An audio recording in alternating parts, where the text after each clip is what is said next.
Hello दोस्तों, नमस्कार। स्वागत है जीरो एजुकेशन पॉइंट पर। दोस्तों, आज हम लोग जीके जीएस के कुल 40 प्रश्न देखेंगे। सभी प्रश्न एग्जाम की दृष्टि से अति महत्वपूर्ण होंगे। SSC, railway, banking, NTPC, group D, Bihar police, BSSC CGL, SSC GD, आप किसी भी एग्ज़ाम की तैयारी कर रहे हैं तो आप इस वीडियो को लास्ट तक ज़रूर देखें। चलते हैं दोस्तों, देखते हैं आज का पहला प्रश्न। प्रश्न है, डैश ने मोहम्मद खिलजी को हराकर चित्तौड़गढ़ में विजय स्तंभ बनवाया। ए पृथ्वीराज चौहान, बी राणा संग्राम सिंह, सी जयचंद, डी राणा कुंभा। तो इसका आंसर हो जाएगा ऑप्शन डी राणा कुंभा। खिलजी को हराकर चित्तौड़गढ़ में विजय स्तंभ बनवाया। ऑप्शन डी राणा कुंभा सही हो जाएगा। देखते हैं दूसरा प्रश्न। मोहम्मद बिन तुगलक ने दिल्ली से राजधानी कहाँ स्थानांतरित की थी। ए आगरा, बी दौलताबाद, सी लाहौर, डी अहमदाबाद। इस क्वेश्चन का आंसर हो जाएगा ऑप्शन बी दौलताबाद। मोहम्मद बिन तुगलक ने दिल्ली से राजधानी दौलताबाद स्थानांतरित किया था। देखते हैं तीसरा प्रश्न। भारत में खेल संस्कृति को बढ़ावा देने के लिए युवा मामले और खेल मंत्रालय द्वारा शुरू किए गए निम्नलिखित में से कौन से कार्यक्रम में 12 कार्यक्षेत्र शामिल किए गए हैं। ए खेलो India, B e Pathshala, C tops TOPS, D fit India. तो इस क्वेश्चन का आंसर होगा ऑप्शन ए खेलो इंडिया। देखते हैं चौथा प्रश्न। R.K. नारायणन अपनी पुस्तक डैश के लिए प्रसिद्ध है। A the room on the roof, B Malgudi days, C two leaves, D a suitable boy. इस क्वेश्चन का आंसर होगा R.K. नारायण मालगुडी डेज के लिए फेमस है। चलते हैं दोस्तों पांचवा प्रश्न। विश्व की सबसे लंबी रेल लाइन कौन सी है। ए संघ प्रशांत रेलवे, बी ट्रांस कनाडाई रेलवे, सी ऑस्ट्रेलियाई पार महाद्वीपीय railway, D trans Siberian railway. इस क्वेश्चन का आंसर हो जाएगा option D trans Siberian railway. ये रूस में है। देखते हैं छठा प्रश्न। प्रश्न है, भारत में मामलुक वंश का संस्थापक इनमें से कौन था। ए इल्तुतमिश, बी कुतुबुद्दीन ऐबक, सी बख्तियार खिलजी, डी रजिया सुल्तान। तो मामलुक वंश के संस्थापक ऑप्शन बी कुतुबुद्दीन ऐबक हो जाएगा। देखते हैं सातवां प्रश्न। प्रश्न है, भारत के संविधान के अनुसार प्रत्येक राज्य की प्रत्येक विधानसभा जब तक कि पहले भंग न हो जाए अपनी पहली बैठक के लिए नियत तिथि से डैश तक जारी रहेगी। ए 2 वर्ष, बी 6 वर्ष, सी 3 वर्ष, डी 5 वर्ष। तो इस क्वेश्चन का आंसर ऑप्शन डी हो जाएगा 5 वर्ष। आठवां प्रश्न। राज्य के नीति निर्देशक तत्व का व्याख्या भारतीय संविधान के भाग 4 में की गई है। यह व्यवस्था किस देश के संविधान से ली गई है। ए ब्रिटेन, बी USA, 3 दक्षिण अफ्रीका, डी आयरलैंड। तो नीति निर्देशक तत्व जो लिया गया है वो ऑप्शन डी आयरलैंड से हो जाएगा। दक्षिण अफ्रीका से संविधान संशोधन लिया गया है। संविधान संशोधन।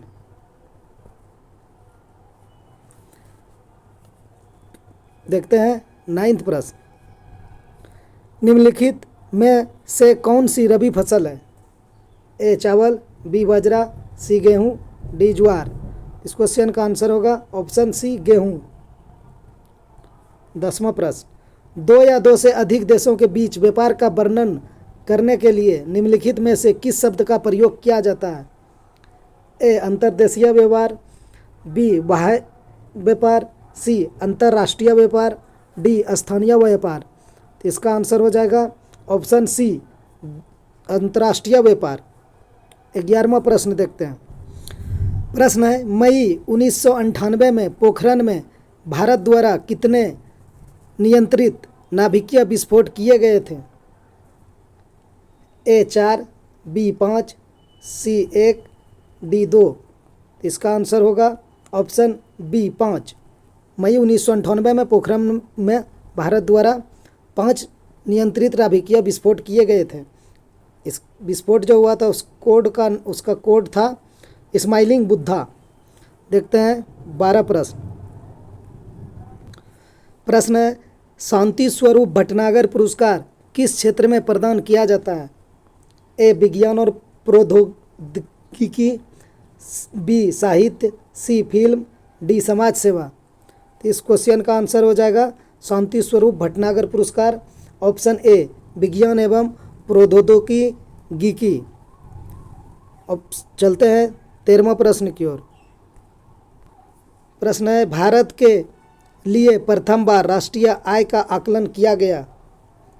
BKV कृष्णराव द्वारा, RC दत्त द्वारा, दादाभाई नौरोजी द्वारा, गोपाल कृष्ण गोखले द्वारा। तो इस क्वेश्चन का आंसर होगा ऑप्शन सी, भारत के लिए प्रथम बार राष्ट्रीय आय का आकलन दादाभाई नौरोजी द्वारा किया गया। 14वां प्रश्न, निम्न में से कौन एक सार्क का सदस्य नहीं है?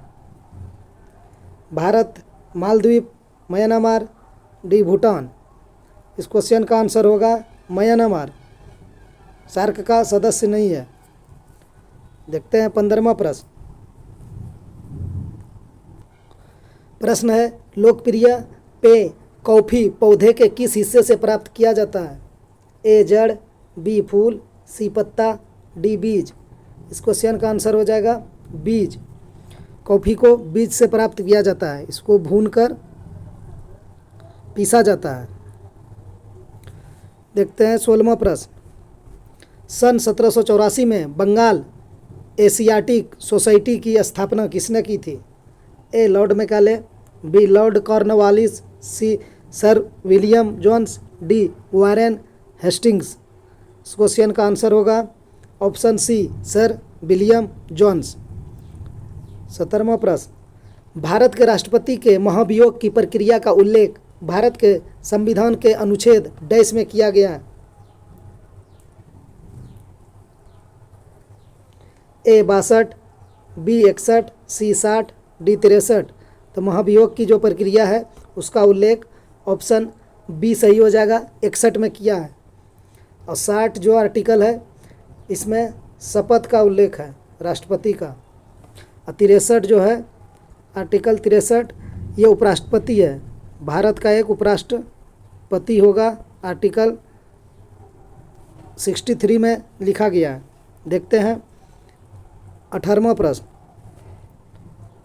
डैश बौद्ध धर्म में भिक्षुनी बनने वाली प्रथम महिला थी? ए महाप्रजापति गौतमी, बी धम्मानंद भिक्षुनी, सी संघमित्रा, डी सुजाता। इस क्वेश्चन का आंसर हो जाएगा महाप्रजापति गौतमी, ऑप्शन ए सही हो जाएगा। 19 प्रश्न है, निम्नलिखित में से किस संशोधन अधिनियम में भारत के संविधान में मौलिक कर्तव्यों को शामिल किया गया? 41वां संविधान संशोधन, 42वां संविधान संशोधन, सी 39वां संविधान संशोधन, डी 42वां संशोधन अधिनियम। इस क्वेश्चन का आंसर हो जाएगा ऑप्शन डी 42वां संविधान संशोधन अधिनियम। इसी के तहत मौलिक कर्तव्यों को शामिल किया गया था। देखते हैं 20वां प्रश्न, आर्य समाज की स्थापना डैश में स्वामी दयानंद सरस्वती ने की थी?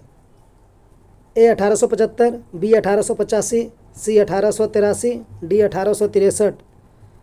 इस क्वेश्चन का आंसर ऑप्शन ए हो जाएगा 1875 में स्वामी दयानंद सरस्वती जी ने 1875 में आर्य समाज की स्थापना की थी। 21वां प्रश्न, सतलुज और डैश नदियों के बीच स्थित हिमालय का भाग कुमाऊं हिमालय के रूप में जाना जाता है? ए सिंधु, बी ब्रह्मपुत्र, सी काली, डी तीस्ता। तो सतलुज और काली नदियों के बीच स्थित हिमालय का भाग कुमाऊं हिमालय के नाम से जाना जाता है, ऑप्शन सी सही हो जाएगा। 22 प्रश्न है, चंद्रगुप्त मौर्य के दरबार में यूनानी राजदूत मेगास्थनीज को किसने भेजा था? डायोनिसिस, सेल्यूकस, सिकंदर, टोलमी। इसका आंसर होगा ऑप्शन बी सेल्यूकस। 23वां प्रश्न, विक्रमशिला गंगा डॉल्फिन अभयारण्य भारत के निम्नलिखित में से किस राज्य में स्थित है? ए असम, बी बिहार, सी उत्तर प्रदेश, डी पश्चिम बंगाल। इस क्वेश्चन का आंसर हो जाएगा ऑप्शन बी बिहार। बिहार के भागलपुर जिले में विक्रमशिला गंगा डॉल्फिन अभयारण्य है। भागलपुर जिला। देखते हैं 24वां प्रश्न है, गौतम बुद्ध को डैश में एक पीपल के वृक्ष के नीचे ज्ञान प्राप्त हुआ। ए वाराणसी, बी उज्जैन, सी यहाँ पर सी होगा, सी बोध गया, डी पाटलिपुत्र। तो इस क्वेश्चन का आंसर ऑप्शन सी होगा बोध गया। देखते हैं 25वां प्रश्न, आधुनिक अर्थशास्त्र का पिता किसे कहा जाता है। A James M Keynes, B Malthus, C Ricardo, D Adam Smith. इस क्वेश्चन का आंसर होगा ऑप्शन डी, आधुनिक अर्थशास्त्र का पिता एडम स्मिथ को कहा जाता है। देखते हैं 26वां प्रश्न है, नोबेल पुरस्कार अल्फ्रेड नोबेल के नाम पर शुरू हुए जिन्होंने खोज की थी। ए हवाई जहाज की, बी सेफ्टी लैंप की, सी टेलीफोन की, डी डायनामाइट की। इस क्वेश्चन का आंसर होगा ऑप्शन डी, डायनामाइट की। चलते हैं 27 प्रश्न है, निम्नलिखित में से कौन सी भारत की के पूर्व तट पर स्थित खारे पानी की सबसे बड़ी लैगून झील है। ए लोनार क्रेटर झील, बी कोल्लेरू झील, सी चिल्का झील, डी पंचभद्रा साल्ट लेक। इस क्वेश्चन का आंसर होगा ऑप्शन सी, चिल्का झील। भारत के पूर्वी तट पर स्थित खारे पानी की सबसे बड़ी लैगून झील है चिल्का झील। ऑप्शन सी सही हो जाएगा। 28 प्रश्न है, भारत में परवाल भित्तियाँ निम्नलिखित में से किस स्थान पर पाई जाती है। वाल्टेयर उच्च भूमि, मन्नार की खाड़ी, उड़ीसा के तट, त्रिवेंद्रम। इस क्वेश्चन का आंसर होगा ऑप्शन बी, मन्नार की खाड़ी। देखते हैं 29वां प्रश्न, बिहार का कौन सा त्यौहार भाई बहनों के मध्य के बंधन को दर्शाता है तथा रंग बिरंगे प्रवासियों पक्षियों के आने के तुरंत बाद इसकी शुरुआत होती है। छठ पूजा, बिहुला, समा चकेवा, मधुश्रावणी। इस क्वेश्चन का आंसर होगा ऑप्शन सी, समा चकेवा। देखते हैं 30वां प्रश्न, सोनपुर पशु मेले से संबंधित दिए गए कथनों में से कौन सा कथन सत्य है। ए सोनपुर मेला एशिया का सबसे बड़ा पशु मेला है। बी है यह मेला दो महान नदियों गंगा और गंडक के संगम पर आयोजित किया जाता है। ऑप्शन है ए केवल कथन 1, बी केवल कथन 2, सी 1 और 2 दोनों, डी इनमें से कोई नहीं। इस क्वेश्चन का आंसर हो जाएगा ऑप्शन सी, 1 और 2 दोनों। सोनपुर मेला एशिया का सबसे बड़ा पशु मेला है। यह मेला दो महान नदियों गंगा और गंडक के संगम पर आयोजित किया जाता है। ऑप्शन बी दोनों सही है। इस क्वेश्चन का आंसर ऑप्शन सी सही हो जाएगा। देखते हैं 31वां प्रश्न, निम्नलिखित में से कौन सा पर्वत श्रृंखला दुनिया की दूसरा सबसे ऊंची चोटी केटू का घर है। लद्दाख पर्वत श्रृंखला, पूर्वी काराकोरम पर्वत श्रृंखला, पीर पंजाल पर्वत श्रृंखला, जास्कर पर्वत श्रृंखला। इस क्वेश्चन का आंसर हो जाएगा पूर्वी काराकोरम पर्वत श्रृंखला। देखते हैं 32वां प्रश्न, दोआब है ए दो नदियों के बीच की भूमि, बी दो झीलों के बीच की भूमि, सी दो श्रेणियों के बीच की भूमि, डी वह भूमि जहां नदी डेल्टा आरंभ होती है। इस क्वेश्चन का आंसर होगा दो नदियों के बीच की भूमि को दोआब क्षेत्र कहा जाता है। ऑप्शन ए सही हो जाएगा। 33वां प्रश्न, भारत में अधिकांश क्षेत्र पर फैले हैं। ए पर्वत, बी मैदान, सी पठार, डी तटीय। तो भारत में अधिकांश क्षेत्र पर फैले हैं। ऑप्शन बी हो जाएगा मैदान। 34वां प्रश्न है, निम्नलिखित युद्ध में से कालक्रमानुसार प्रथम कौन सा है। प्लासी का युद्ध, पानीपत का युद्ध, हल्दी घाटी का युद्ध, कन्नौज का युद्ध। इस क्वेश्चन का आंसर होगा हल्दी घाटी का युद्ध। ऑप्शन सी सही हो जाएगा।